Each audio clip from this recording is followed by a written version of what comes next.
Hi, I'm Bruce Coudrey from Benchmark Business Sales, and I'm with Ian Salter, one of our senior business brokers. I just wanted to have a chat with Ian about some of the things that can go wrong when people are selling their business, and how I guess we can provide some lessons that we've learned over many years of selling businesses for business owners and what to look out for, be careful of. So what I'm thinking about, Ian, is that you've sold a lot of businesses, and recently we had one which was a little bit difficult, and I guess the way we look at it is that those vendors made every mistake that you can make almost, didn't they? Yeah, fundamentally the short story is that we were selling the business, we got pushed off to another broker, and this broker promised them the dollar that they were going to get. As far as the seller was concerned, they thought it was a done deal, and 5 months down the track, no contract, no deposit, it just fell over. It gutted the seller. But the fundamental mistake was that this broker had a percentage of commission that was like residential. It was less, and it's like that old saying, you pay peanuts, you get monkeys, and in this case, this is what happened. So we'll break that down in a minute and look at some of the mistakes that these guys have made, and I think a lot of people can fall for the same fundamental errors if they're not careful. So it's things to look out for. So the first one, and we know that there's 4 things that we need to do to sell any business. The first one is price. So a lot of the time people go with brokers that they hear telling them what they want to hear, right? Correct. Yep. And that's one of the things that happened with these guys, wasn't it? Yes. Not only the shop actually got a refit, so they felt that they needed the premium money. Because they'd invested more money upgrading the store. Another mistake they did, they used a family friend who was an agent as well, and I actually had a coffee with that agent, and I sat down and asked him what his methodology was for working out the price, because I was local to the area and I actually saw it advertised in the paper. And he told me the methodology, and right at the end he said, I just whacked 100 grand on for location, and straight away I knew that he was having a guess. Yeah, he was having a guess, and they were in trouble. Yeah. And so, just to put context on this, how long has that business been on the market? It still hasn't sold. Be getting close to 5 years now. 5 years. Because it's actually gone through a whole lease term. Yeah. And a refit. So, tragic. And in that time, because with some leasehold businesses, and particularly in this case, the less lease term you've got on the business, the less value there is. That's it. So what's happening in their case is they started with a new lease 5 years ago, and now they're running out of time. But their price was too high. Exactly. So that's the first of the 4 things that we look at, isn't it? The price was wrong. They had the wrong price on it, and they never, until they got desperate recently, never really put the right price on it. Well, they came back to us again. We just got it back on the market, and I got an email. At the right price? At the right price. Finally. Everything was shaping up nicely, and we were told to take it back down. Another fundamental mistake is now they're using an interstate agent down in Sydney who's a friend of a friend of a friend. They've engaged them. Why, I have no idea, because is that agent going to attend any inspections? What does he know about the local area? I mean, I've lived in the area where this business is for nearly 18 years. I know the area like the back of my hand.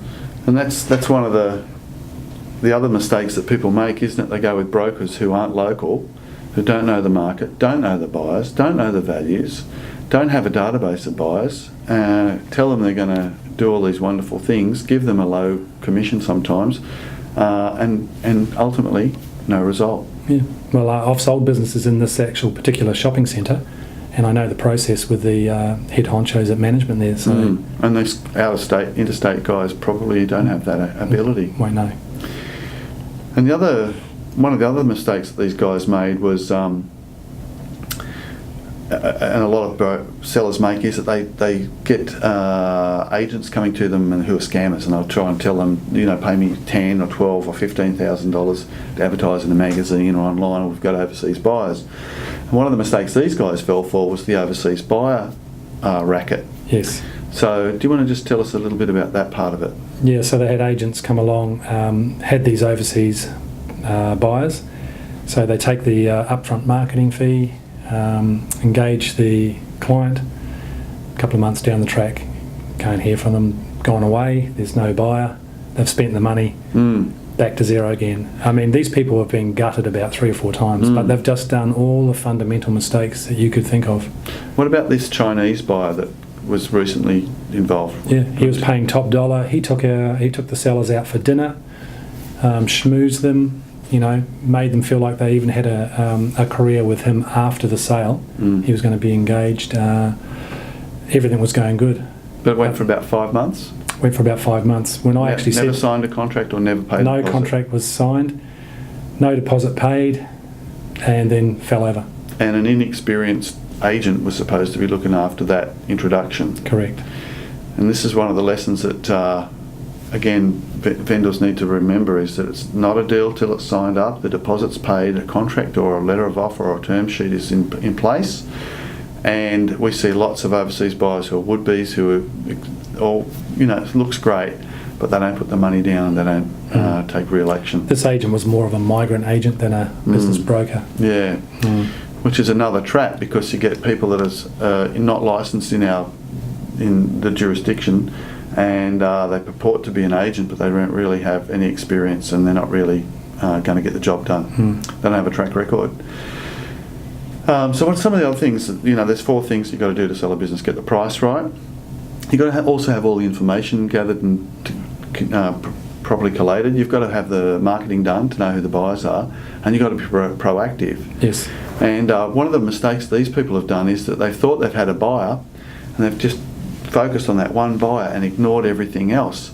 That's not how you sell, is it? In marketing, you need to have 5 or 6 buyers, and you need to create competition between those buyers to get the thing sold. Have the leverage, rack up the competition. It can only mean maximum dollar. But when they think they've got a buyer, they'll tell you, we've got a buyer, it's all good. Yeah. And no sale. So everything was shut down after that because they were focused on this buyer and they didn't want anyone to ruin it. But when I questioned them, where's your contract? Oh, we haven't seen it. Yeah. Where's the deposit paid? Haven't seen it. When's settlement due? It was supposed to be March 2017. That date passed. Nothing was going to happen. So we've seen this business go over 5 years. They've invested in a refit. The business value has probably declined from over $500,000 down to low 200s now. They've probably thought they've had buyers and wasted 5 or 6 months. They've spent money with marketers and other agents. They've been promised the world. They made every mistake in the book. Their lease agreement's getting skinny again. Yep. So they're going to have to wait to fatten up the lease because the banks only lend money on the tenure of the lease. Yeah. It's not looking good. And being a shopping centre, quite often if the lessor wants to give a new lease, they'll want a new upgrade done at the site or the location. The other thing is too that the shopping centres changed the dynamics of the shops around them, and that's changed their turnover by 1,500 to 2,000 a week down. Yeah. So if they'd sold it earlier at the right price. There's often a saying, the first offer is the best. Yes. We actually had an offer for them at 500,000. They turned it down. Yes. I bet you that looks good today. That's so frustrating, isn't it? So to summarise, what should vendors look out for? Well, I reckon they should do a due diligence on the business broker and the brokerage, even go to the brokerage office, make sure that they're legitimate. Make sure there is an office. And make sure there is an office. You can go onto ASIC or Fair Trade and check that the agent that they're dealing with is licensed. Ask them to prove to them that have they sold anything similar. Before they sign up with these people and listen to what they have to say and spend money, make sure they know that the person that's going to represent them knows what they're doing. Yeah, and has a track record. Yeah. And don't just go with one buyer. Keep the market open until you've got a contract in place. Yep. Make sure you price it properly. Don't listen to all these dreamy, outrageous ideas. Be realistic. Don't pay crazy marketing fees to interstate or overseas marketeers, because it never gives you a result. That's all they want is the marketing money. Yeah, and then they're gone. Yeah. That's a big factor, isn't it? They get that marketing money, you never see them again. Yep, that's it. So what's the right way for someone selling a business to behave? What's the steps that they should take? Well, just like I said, find out who the broker is, the brokerage, do a bit of due diligence on them, maybe go and talk to some solicitors and accountants around the local area, because there's a good chance that they've used that brokerage company or the brokerage company's put contracts in with them. Just get a feel for them and then go with that process. How does an owner know what the right price is to ask? Well, that's through the broker or a valuation, but usually the owners are emotionally attached, and so they want higher than what it's worth. But with every industry, there's a methodology. And that's another mistake these guys made at the start. They didn't look at what their business was worth. They looked at what they needed to get to pay off their debt. Correct. Yeah. And the market doesn't look at a business about what you owe, they look at what. And when we first earns. walked in there and told them what it's worth, nearly 5 years ago, is where it's at today. Yeah, I've had a few like that recently. You know. Yeah, it's very common. That's why we're having this chat. So, Ian, I believe you've written a little blog about things that you can look for.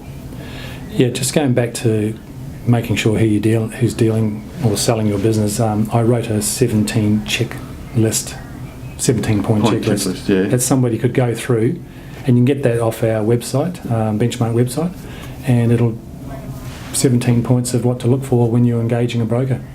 So if someone wanted to get a copy of that, could they just ring up and ask one of the office staff to send Yeah, that they through? can just copy it and email it out to any potential seller. Yeah. All right, look, thanks, Ian, and I hope any business owners out there don't despair. There are professionals out there that can help you and can help you get the best price possible. But there are mistakes, and so we see a lot of them, and perhaps watching this and thinking about what we're talking about might be helpful for you. So thanks for watching, and if you want to give us a call us on our 1300 number or give us an email through our website. Thanks.